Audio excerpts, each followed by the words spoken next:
Mindegy, igen. Már megy. Üdvözöllek benneteket, itt Cavalry. Megkezdjük a podcastünket. Tudjátok, hogy itt van Alex.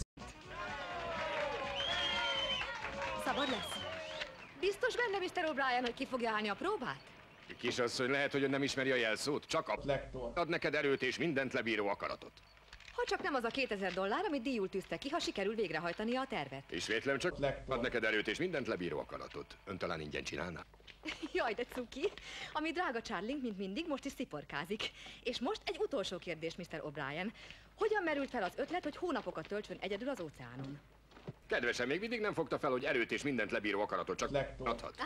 Charlie azonban mégsem lesz teljesen egyedül, hölgyeim és uraim, ugyanis egy szépséges papagáj is elkíséri őt hosszú útjára. Talán Pakito is rajong a Flektor. lekvárért? Kérdezze meg tőle. Pakito, áruld el a kedves tévénézőknek, te is szereted a Flektor. lekvárt? Hu.twitch.tv per 626 Hu.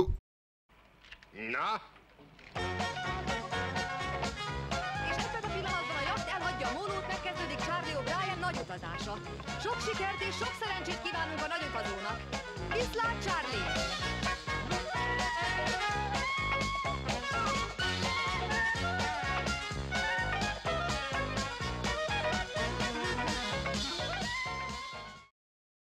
Ilyen másfél óránk van, így kb. Addig tart a Flektor.